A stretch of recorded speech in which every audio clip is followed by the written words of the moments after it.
오늘 주제는 지팡이와 막대기입니다. 목자에게는 두 가지 무기가 있어요. 그것이 바로 지팡이와 막대기라고 하는 무기가 있어요. 지팡이는 긴 막대기를 의미하는 거예요. 우리가 그림에 보면은 긴 막대기를 이렇게 짚고 있는 모습을 그림을 많이 보죠. 그죠? 그걸 이제 지팡이라고 해요. 이 지팡이의 용도는 뭐냐? 이제 맹수들로부터 지키는 용이에요. 또한 맹수들로만 지키는 것이 아니라 양들을 또 다스리는 데 쓰는 것이 이 지팡이에요. 그래서 맹수들이 달려 들어오면은 원거리에서 이것을 막는 거죠. 못 오도록. 싸움보다 막아서 없앨 수 있다면은 이보다 더 좋은 게 없겠죠. 그죠? 달려들지 못하도록 먼 거리에서 하는 거고요. 또한 양들이 가지 말아야 될 길로 가게 되면은 이렇게 못 가도록 그 길을 막는 거죠. 막아서 가야 될 길로 가도록 만드는 거. 이게 지팡이에요. 그것만 있는 것이 아니에요. 이 지팡이를 들고 다니다가 양들이 잘못해가지고 구덩이에 깊이 빠진다든지 또 이 낭떠러지에 걸려 있을 때 손이 제대로 잡히지 않을 때, 손에 잡히지 않을 때 이 막대기를 가지고 어떻게 하냐? 그 막대기의 지팡이의 끝에 보면은 이 구부러져 있어요. 그죠? 이 구부러져 있는 이유가 있어요. 그 구부러져 있는 그것을 가지고 목에 거는 거예요. 그게. 저 안에 구덩이에 빠져 있으면요, 그 구부러져 있는 그거 가지고 막대기 지팡이를 가지고 가서 목에 딱 걸매고 목에 딱 걸려요. 그래 집어 당기면은 올라오는 거예요. 그래서 건져주는 용, 지팡이는요 이렇게 건지는 용, 이런 용어로 사용합니다. 자, 그럼 막대기는 뭐냐? 막대기는 짧아요. 우리 경찰들이 갖고 다니는 이 곤봉 있죠, 그죠? 이 곤봉 같은 그 정도 짤막한 거예요. 하나는 긴 거, 하나는 짧은 거. 여기 뭐냐면은 이거는 맹수들과 싸우는 용이에요. 막대기로 먼 거리에서 이제 막죠. 막지만은 맹수가 달려들어서 이 거리 안으로 들어올 수 있죠. 그러면 거리 안으로 들어오면은 그때부터는 싸워야 되는 거예요. 그러면은 이렇게 짧고 단단한 이 곤봉을 가지고 싸우는 거예요. 맹수라 가지고 싸워서 이기게 되는 용어로 사용하는 거죠. 다윗은 목동이어서 이것을 가지고 지팡이와 막대기를 가지고 싸웠던 적이 한두 번이 아니죠. 어떤 데는 곰이 달려든 적도 있었다라고, 맹수가 달려든 적도 있었다는 거죠. 그래서 싸워서 그 양떼를 그 아기에서 건져내었다라고 되어 있습니다. 그래서 다윗은 그때 일을 기억하고 하나님께서 우리를 건지시는데 뭐 총칼 이런 걸 이야기하는 게 아니라 자기의 경험에 비추어서, 목자로서의 경험에 비추어서 목자의 무기는 단지 지팡이와 막대기였기 때문에 그 막대기와 지팡이를 써서 우리를 구원해 주신다. 다윗은 그랬죠. 다윗은 목동을 하면서도 모든 야생 동물로부터 자기가 구출했던 그 사건을 기억하고, 또한 자기의 삶을 통하여서도 마찬가지죠. 사울 왕의 피해서 도망 다닐 때 하나님께서 지팡이와 막대기가 되어셔서 언제는 하나님께서 먼 거리에서 다 알려주시기도 하고, 언제는 가까이 왔을 때 하나님께서 자신을 숨겨주셨던 그 사건들을 기억하면서 이 말씀을 기록합니다. 또한 어떤 때는 블레셋 땅에 갔어요. 블레셋 땅에 가서 그 죽을 수밖에 없는 그 위기 속에서 하나님께서 그 아기에서, 그죠? 사실 적국이잖아요. 적국의 그 맹수의 그 입속에서 건져내셨듯이 하나님께서 지팡이와 막대기로 건져내셨던 것을 기억하며 떠올리면서 이 성경을 기록한 것입니다. 그렇습니다. 하나님께서는요 이와 같이 강한 팔로 지팡이와 막대기로 우리를 보호하신다. 이것을 온 세상에 증거하라는 거예요. 그래서 이사야 40장에 보면은 이사야 선지를 통하여서 온 세상에 증거하라라고 하시는데, 뭘 증거하라고 하냐면요, 너는 내 백성을 위로하라 그래요. 내 백성을 위로하라. 위로하고 내 백성을 위로해라 라고 말씀합니다. 사람이 어떤 때 위로를 받습니까? 위기에 처했을 때, 구원받았을 때 우리가 위로를 받죠, 그죠? 또한 어려움에 처했을 때, 또한 아플 때 우리가 병원이 옆에 있으면 참 위로를 받겠죠. 또 양들에게 힘 있는 목자가 옆에서 먹이시고 품으시고 안으시고 인도해 주면은 그보다 더 큰 위로가 없겠죠. 그것과 마찬가지로 이사야 40장 11절 말씀에 어떻게 위로하라고 하냐면요. 하나님께서 그는 목자같이 양떼를 먹이시며 어린 양을 그 팔로 모아 품에 안으시며 젖먹이는 암컷들을 온순히 인도하시리라. 하나님께서 말씀하라는 거예요. 내 백성에게 말하라는 거예요. 다윗이 이야기한 것처럼 지금 성경에서 이야기한 것처럼 동일하게 이야기하는 내 백성에게 목자같이 양떼를 먹이신다는 거예요.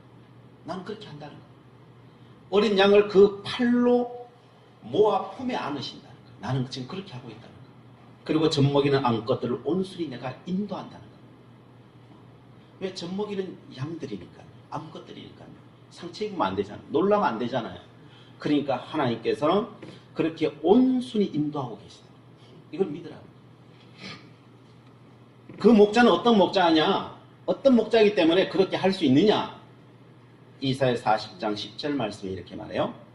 보라, 주 여호와께서 장차 강한 자로 임하실 것이라. 친히 그의 팔로 다스리실 것이라. 보라, 상급이 그에게 있고 보응이 그의 앞에 있으며. 여호와 하나님께서 강한 자로 임했다. 여호와 하나님께서 우리가 생각하는 것은 약한 자가 아니라는 거예요. 여호와 하나님은 정말 강한 자로 이 땅에 임해 있다는 거예요. 그래서 내가 그렇게 인도할 수 있다는 거예요. 친히 그 팔로 다스린다는 거예요. 보라, 상급이 그에게 있고 보응이 그에게 있다고. 여호와 하나님께 있다는 것을 만 백성에게 알리고 그것이 우리에게 위로가 된다는 거예요. 그것이 위로가 된다. 그래서 그것을 선포하라는 것입니다. 우리는 경험합니다.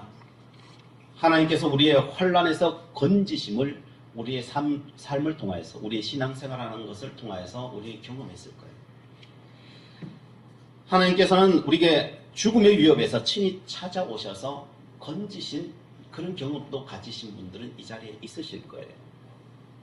또한 내가 어렵고 힘들 때 기도할 수밖에 없을 때 하나님께서 그 기도에 응답하셨다는 것을 우리는 우리의 삶을 통하여 경험하셨을 것입니다. 우리 아이들이 방황할 때 하나님, 내 힘으로는 안 되네요. 하나님 도와주세요.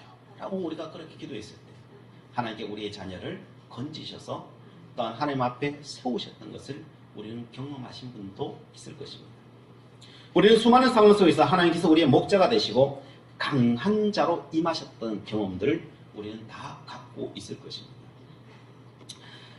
하나님께서 우리에게 말씀하십니다. 나는 너의 목자라고 말씀하십니다.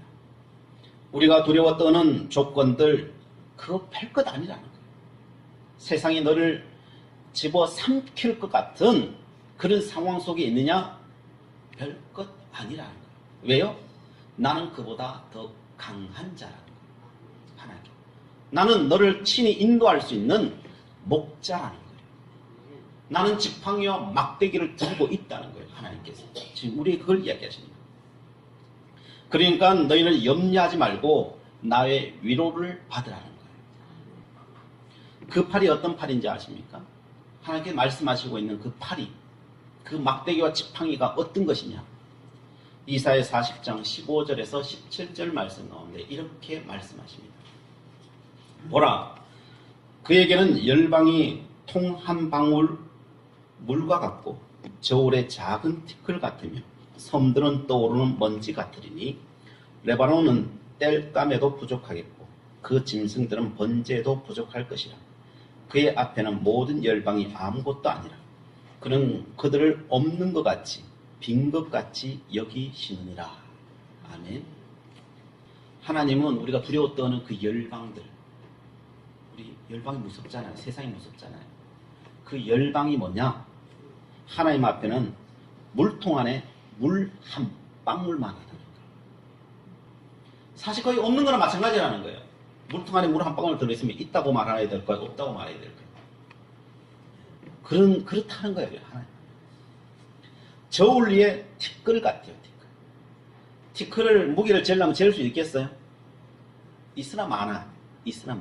근데 우리를 삼키려고 하는 것이 바로 그 티끌 같, 저울 위에 티끌 같다는 거예요. 큰 섬들조차도 하나님 앞에서 뭐라고요? 먼지 같다는 거예요. 큰 섬들조차도 먼지 같다. 우리가 하나님께 돌려야 할 영광을 위해서 레바논의 백향목들이 많거든. 다 거기서 나무를 이스라엘에서 해오거든. 왜? 거기 나무가 풍성하니까요. 그런데 그 다 번제드리기 위해 땔감으로 사용해도 부족하다. 하나님의 영광 돌리기에 다 배워가지고 해도 부족하다는 거예요. 거기 짐승들 많은데 그거 다 잡아가지고 하나님 앞에 영광 돌리려고 해도 부족하다는 거예요. 하나님은 그런 하나님이시다. 하나님 우리가 두려워하는 나라, 민족들 본래부터 없는 것 같이 빈 것처럼 여긴다. 우리는 있다라고 하는데 하나님은 없다라고 하십니다. 하나님은 내 눈에는 너밖에 안 보인다는 거예요. 너밖에 안 보인다. 왜요? 우리가 너무 커서. 세상은 너무 작아서. 하나님 눈에는 그렇다. 이것이 우리를 인도하고 계시는 목자의 음성. 이것을 내 백성에게 알리라는 거예요. 위로하라는 거예요. 이게 진실이라는 거예요. 이게 진실이라는 거예요. 하나님은 지팡이와 막대기로 멀리 있는 것도 가까이 있는 것도 다 지켜내실 수 있는 여호와 하나님이라는 거예요. 자, 그런데 여기서 우리는 생각해 보아야 할 것이 있습니다. 하나님께서 이렇게 이야기하시는데 우리는 다 동의할 수 없는 부분이 있다는 것을 우리는 직감적으로 좀 느끼는 부분이 있어요. 느끼는 부분이 있어요. 하나님께서 나를 지키시고 인도하시는 것은 부정할 수 없다는데 우리는 다 동의해요. 그죠? 다 동의해요. 그런데 하나님께 지금까지 이야기하신 이 말씀대로 우리에게 선포해 주신 것대로 그렇게 강력하게 인도하시느냐? 하나님께 그렇게 말씀하시는 걸 내가 동의하지 않을 수는 없겠는데 내 삶 속에 느껴지는 것은 그렇게까지는 안 느껴진다는 거예요. 그게 우리의 마음이라. 그게 마음. 성경에 써 있고 목사님이 말씀하시니 딱히 내가 부정할 수는 없다는 거죠. 우리는 딱히 부정할 수는 없지만은 그러나 완벽하게 동의할 수, 내 삶을 통해서 느껴지는 거예요. 내 삶을 통해서 느껴지는 것은 그렇지만은 않은 것 같은데요 라고 하는 것이 우리의 심정이에요. 이게 어찌 보면 우리의 솔직한 고백일 수 있어요. 우리는 신앙생활하면서 부족함을 많이 느낍니다. 축복해 주시려면 좀 화끈하게 축복해 주시지 어찌 보면 주는 것도 아니고 안 주는 것도 아니고 하나님이 언제나 좀 그런 것 같아요. 안 줬다라고 말할 수는 없어요. 분명히 주긴 줬어요. 그런데 풍족하다라는 생각이 안 들 수 있다.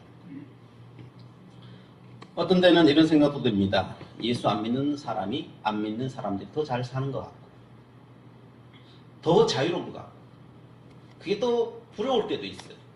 부러울 때도 있어요.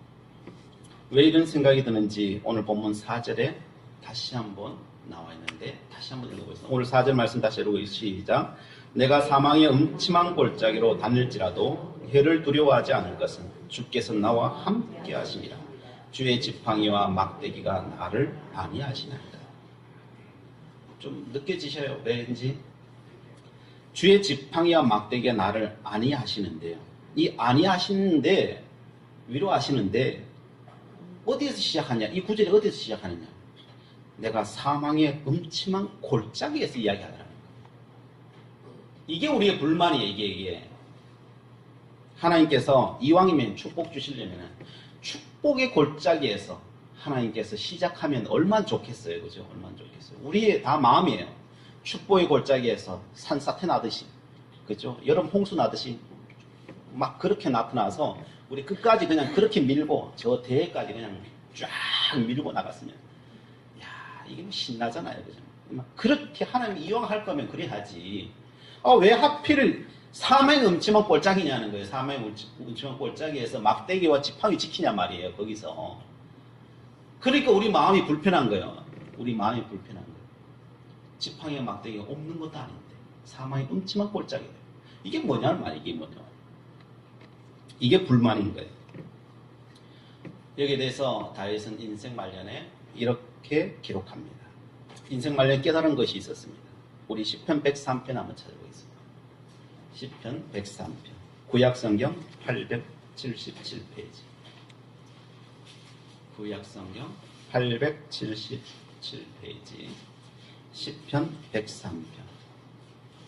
다윗이 1절부터 막 찬양해요. 하나님께서 나에게 베풀어 주신 하나님의 그 크신 은혜를 막 찬양해요. 그 찬양의 근원이 어디에 있느냐? 자, 8절부터 10절까지 한번 읽어보겠습니다. 시작. 여호와는 긍휼이 많으시고 은혜로우시며 노하기를 더디하시고 인자하심이 풍부하시도다.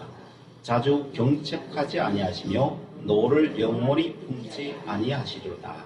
아멘. 다윗이 고백합니다. 다윗이 고백하는데 여호와 하나님은 어떤 하나님이시냐? 하나님은 어떤 하나님이시냐? 긍휼이 많다는 거예요. 또 뭐요? 은혜로우시다는 거예요. 또 노하기를 더디하신답니다. 또 인자가 풍부하시다는 것입니다. 자주 경책하지 않는다는 것. 노를 영원히 품지 않는다는 것. 이 표현들이 굉장히 좋은 표현들이죠. 그죠? 굉장히 좋은 표현들이지만은 사실은 그 내면을 살펴보면요. 달라요. 자, 보세요. 긍휼이 많다는 건 뭐예요? 우리가 뭐 하고 있다는 거예요? 긍휼 받을 짓만 하고 있다는 거예요. 예. 다윗이 내가 긍휼 받을 짓밖에 한 게 없다는 거예요. 은혜로우시다는 것은요. 내가 그 은혜 아니면은 할 수 없는 삶밖에 산 게 없다는 소리예요. 노하기를 더디하신다. 내가 하나님 앞에 한 게 노하게 하는 것밖에 한 적이 없다는 거예요. 이게요. 인자가 풍부하시다. 하나님의 그 인자하심을 내가 받을 수밖에 없는 존재라. 이거 아니고 내가 구원받지 못했다는 거예요. 그래서 찬양하는 거예요. 자주 경책하지 않아요. 날 책망하지 않는 거예요. 책망받을 짓밖에 골라 한 게 없다는 게 내가.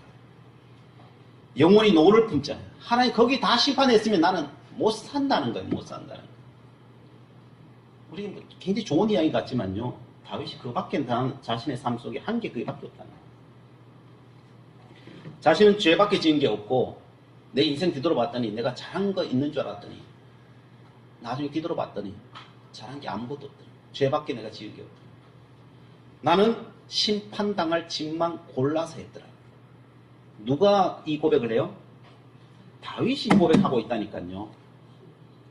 다른 사람이 고백한다. 여러분 다윗보다 내가 잘났다고 말할 수 있을까요? 다윗이 고백하고 있다니까요. 11절 한번 보시죠. 11절 읽어보시죠. 시작. 우리의 죄를 따라 우리를 처벌하지는 아니하시며 우리의 죄악을 따라 우리에게 그대로 갚지는 아니하셨으니. 죄악을 따졌다면 나는 벌써 이 땅에 없다는 거예요. 제대로 하나님께 다 갚으셨다면 이 땅에 살아남을 인간은 한 명도 없다는 거예요. 그래서 우리를 위해서 사망의 골짜기에서 시작한다는 거예요. 우리는 이런 말을 들으면 좀 기분 나쁠 수가 있어요. 왜요? 저 감옥에 있는 사람들에게 이런 말을 하면 좀 이해가 된다는 거예요. 저 죄 지었으니까, 죽을 죄 지었으니까 저 가 있으니까 이해가 갑니다. 근데 나는 아니라는 거예요. 나는 정말 선량하게 살았다는 거예요. 그죠? 잘난 일을 좀 하고 그래도 나름대로 신앙생활 발버둥치며 하면서 난 살아봤다는 거죠. 나는 아닌 것 같아. 내가 이 정도는 아니라는 거예요. 우리는. 정말 그럴까요? 여기 우리가 103편에 요거 가림줄 쳐놔놓고요. 우리가 넘어가 보겠습니다. 로마서 여기 가림줄 쳐놔놓고 다시 돌아올 거니까요. 쳐놓으세요. 시편 103 쳐놓으시고 신약으로 넘어갑니다. 로마서 1장 21절부터 23절까지 신약성경 240페이지입니다. 신약성경 240페이지 로마서 1장 21절부터 23절까지 우리 보겠습니다. 신약 240페이지 로마서 1장 21절부터 23절까지 읽어 시작. 하나님을 알되 하나님을 영화롭게도 아니하며 감사하지도 아니하고 오히려 그 생각이 허망하여지며 미련한 마음이 어두워졌나니 스스로 지혜 있다 하나 어리석게 되어 썩어지지 아니하는 하나님의 영광을 썩어질 사람의 사람과 새와 짐승과 기어다니는 동물 모양의 우상으로 바꾸었느니라. 아멘. 사도 바울은 인류가 무엇을 했다고 합니까? 오늘 본문에서 읽은 본문에서 죄밖에 지은 게 없다는 거예요. 죄밖에 지은 게. 안 믿는 사람들에 대한 내용일까요? 이게 안 믿는 사람들은 죄지니까, 하나님 안 믿는 게 죄인이니까. 그런데 아니라는 거예요. 21절 말씀 보세요. 제일 뭐라고 시작해요? 거기에서 하나님을 알되라고. 이 말씀이 안 믿는 사람이 주는 게 아니에요. 하나님을 아는 자에게 주는 거예요. 나는 하나님 알아. 나는 믿음 생활해. 열심히 살아가. 라고 하는 사람에게 준 말씀이라는 거예요. 예수 믿어도 마찬가지라는 거예요. 다들 예수 믿는 이유가 어디 있습니까? 우리가 예수 왜 믿어요? 나를 위해서 믿어요. 다 하나같이 나를 위해서 믿고요. 내 가족을 위해서 믿고요. 다 나에게 있어요. 나를 위하지 않는 종교라면은 믿어야 될 이유가 없죠. 그죠? 다들 나에게 초점이 맞춰 있어요. 예수 믿어도 나에게 초점이 맞춰. 내가 얼마나 이 땅에서 잘 먹고 잘 사느냐에 모든 초점이 다 맞춰져 있어요. 예수 믿어도. 그래서 뭐라고 말합니까? 하나님을 영화롭게 하는 사람을 찾을 수 있느냐라고. 교회 다녀도 하나님 영화롭게 하는 사람이 있느냐는 거예요. 하나님 영화롭게 하는 사람은 없다는 거예요. 다 자기 영화를 위해 살아가지. 자기 영화를 위해 살아가지. 하나님의 영화 관심 있는 사람은 없어. 다들 생각하는 것이 있다는 거예요. 뭐에 생각이 있어요? 다 허망한데 생각 두고 있다. 다 허망한데. 허망한데 마음을 둔다는 거예요. 미련한 것에 마음을 두어서 다 어떻게 됐다가 마음이 다 어두워져 있다. 미련하고 허망한데 다 눈길을 갈고 거기에 다 있으니까 다들 그냥 어두워져 있다는 거예요. 어두워져서 자기가 어두우니까 자기가 어두운 줄 알겠어요. 어두우니까 어두운 줄 몰라요. 다. 그게 인간의 본성이라는 거예요. 허망하고 미련한 것이 뭡니까? 오늘 성경이 허망하고 미련한 것이 썩어질 사람과 새와 짐승과 기어다니는 동물 모양의 우상으로 바꾸었다. 이것은 다른 말로 말하면은요, 우상 섬기고 있다. 누가요? 예수 믿으면서. 예수 믿으면서 다 우상 섬기고 있다. 그 우상이 뭐예요? 세상이에요, 세상. 세상 내 좋아하는 거. 그거 다 섬기고 있다. 고대에서는요, 그 우상이 다 뭐였어요? 사람의 모양 세워놓고, 짐승의 모양 세워놓고, 새 모양 세워놓고, 그게 신이고 그 신이 뭐예요? 나에게 복내를 줘야 될 신. 복내를 줘.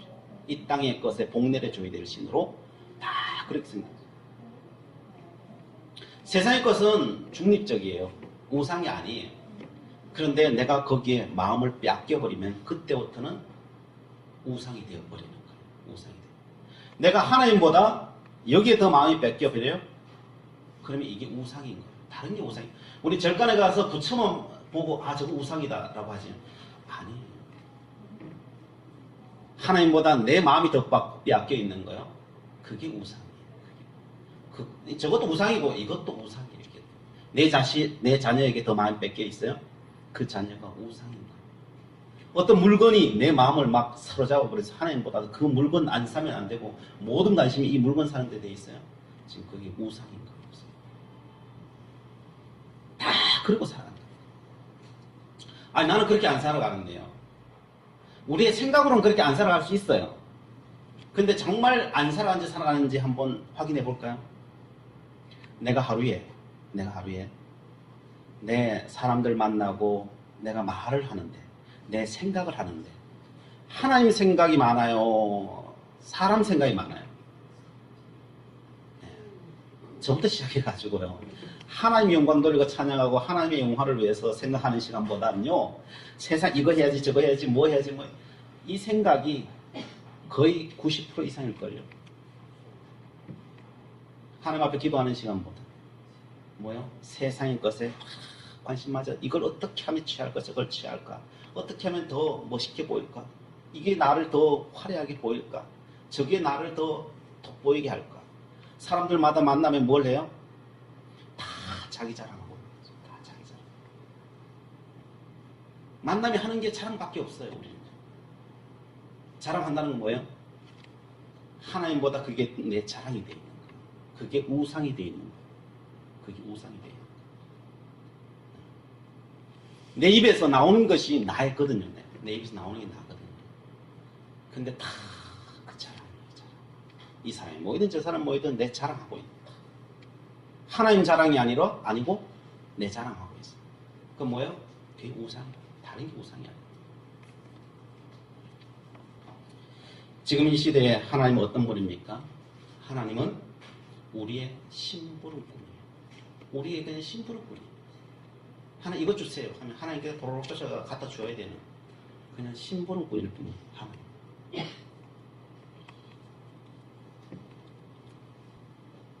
땅의 복을 하나님이 가져다 주시는 그런 분으로밖에 우리에게 하나님은 와 있지 않아요. 완전히 주객이 전도되어 있어요. 주객이 전도되어 있어요.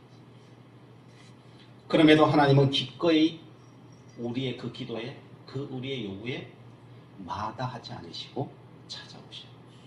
그럼에도 불구하고 하나님은 찾아오셔요. 그러나 그것은 하나님께 오셔서 말씀하시는 것이 진리는 아니다.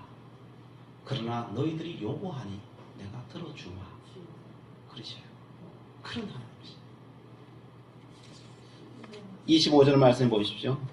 로마서 1장 25절에 읽어보겠습니다. 시작. 이는 그들이 하나님의 진리를 거짓으로 바꾸어 피조물을 조물주보다 더 경배하고 섬김이라. 그렇죠? 진리를 뭘로 바꿔버려요? 거짓으로 다 바꾸고 있다. 피조물을 조물주보다 더 경배하고 있다. 이게 죄라는 거예요. 이게 죄라는 거예요. 다른 사람이 아니고요. 예수 잘 믿는 사람한테 이야기하는 거예요. 다 그러고 있다. 우리는요. 다 그러고 있다. 그러면서 우리는 사람들은 다 어떻게 생각하고 있다고요? 그렇게 살아가는 것에 대해서 22절에 스스로 지혜 있다라고. 이래 살아가는 게 스스로 지혜 있다라고 살아간다는 거예요. 다 이게 지혜로워 이러고 있다는 거예요. 32절에 그들이 이 같은 일을 행하는 자는 사형에 해당한다고 하나님께서 정하심을 알고도 자기들만 행할 뿐 아니라 또한 그런 일을 행하는 자들을 옳다 하느니라. 사람들 다 그러고 있다. 이게 형벌이라니까요. 이게 우상숭배라니까요. 이게 하나님 앞에 심판받을 일이라니까요. 이건 죽음이라니까요. 끝이라니까요. 그런데도 다 정하심을 알고도 뭐예요? 자기들만 행할 뿐 아니라 자기들만 그거 쫓아갈 뿐 아니라 옆에 있는 사람들 다 같이 같이 가자는 거죠. 이게 너무 좋지 않냐고. 다 그리 가고 있다. 서로 자랑하면서 그 자랑을 서로 주고받으면서 니 잘났니 내 잘났니 다 그러고 올라가고 있다. 다들 그 죽음의 길로 인도하면서 자기는 나는 가장 지혜로운 사람, 나는 가장 세상에 지혜로운, 이렇게 하면 된다. 이게 우리의 현실이라는 것입니다. 이게 사도 바울 시대에만 있었던 일일까요? 사도 바울 시대에만 있었던 일일까요? 인류 전체가 태초로부터 지금까지 그렇다는 거예요.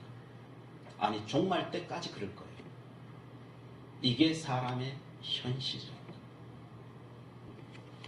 예수 믿는 모든 사람이 다 그렇게 살아간다. 여기에서 안 걸릴 사람이 없어요. 다 그렇게 또 살아갈 수밖에 없는 게 우리의 현실이다. 다윗은 인생을 경험하면서 이 사실을 깨달은 거예요. 내가 열심히 살아간다라고 했는데 내 인생 다 뒤돌아보니까 뭐밖에 한 게 없어요? 죄밖에 지은 게 없는 거예요. 시편 103편으로 돌아가 보겠습니다. 시편 103편 다시 우리 가름질 찾는 거 있죠? 다시 시편 103편 14절 구약 877쪽입니다. 877쪽에 14절을 다시 돌아갑니다.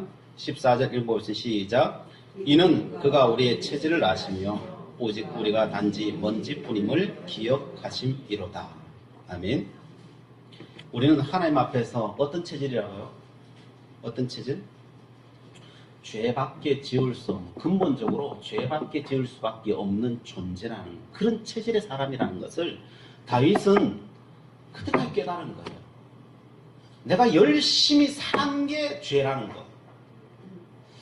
이해가 되세요? 내가 주님 위해서 열심히 죽으라고 살았는데 나중에 뒤돌아보니까 그게 죄였다는 거예요. 이해되세요? 정말 신앙생활 열심히 했다니까요. 근데 그게 죄였다는 거예요. 그게 죄였다는 거예요. 그게 우리 체질이라는 거예요. 그게 체질적으로 되어 있기 때문에요. 우리가 선을 행할 수가 없어, 이게. 우리가 이 땅 살아가면서. 선을 행할 수가 없어. 우리가 단지 뭐라고요? 먼지뿐이라. 우리의 존재가 뭐 대단한 것 같은데. 다윗이요, 얼마나 대단한 사람이에요. 역사상. 얼마나 대단한 사람이에요. 근데 자기 자신을 하나님 앞에 뒤돌아보면 뭐예요? 먼지더라, 먼지예요, 먼지.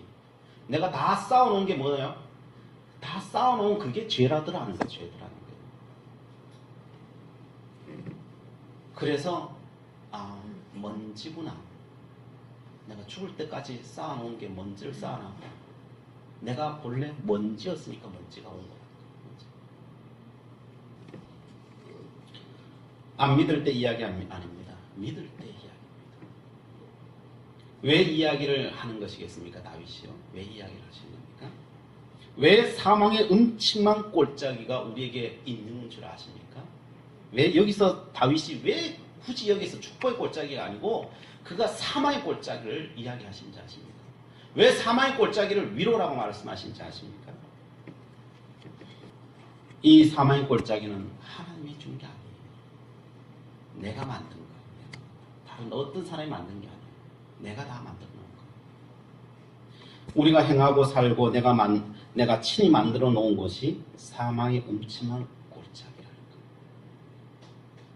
하나님 만든 것이 아닙니다. 내가 만든 것입니다. 하나님께서 하신 것은요, 잠시 그 은혜를 베푸시는 거 잠시 미루어 두신 것밖에 없어요. 하나님 하십니다. 하나님 우리에게 악한 걸 하는 게 없어요. 우리 스스로 갖고 우리 스스로 다 만들어 놨고요. 하나님은 은총을 베푸셔야 되는데 잠깐 기다리고 계신다. 그게 로마서 1장 26절에 이런 말이에요. 이때 하나님께서 그들을 부끄러운 욕심에 내버려 두셨으니. 잠시 그 부끄러운 자리에 내버려 두셨다는 거예요. 그리고 28절 말씀에 또한 그들이 마음에 하나님 두기를 싫어하며 하나님께서 그들을 그 상실한 마음대로 내버려 두사. 잠시 내버려 두시다. 하나님이 하신 것은요, 손 한 번 안 됐어요. 잠시 보류하고 있어요. 왜요? 숨 한 번 쉬고 구해주려고. 숨 한 번 쉬고 구해주려고. 근데 그 숨 한 번 왜 쉬느냐? 우리를 위해서.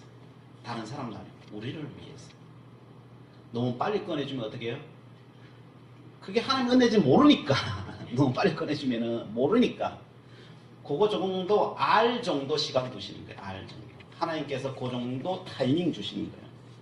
건져주시기는 건져주시는데 적어도 알아야 건져줄 거 아니에요. 알아야 클 거 아니에요. 알아야 클 거 아니에요. 우리가. 그러니까 하나님께서 그 잠시 기다리신다. 잠시. 그리고 건져주시는 거예요. 성도 여러분, 다윗은 말년에 깨달았습니다. 하나님께서 내가 축복된 자리에 있을 때도 지팡이와 막대기로 나를 지키고 계셨음을 그는 알았고요.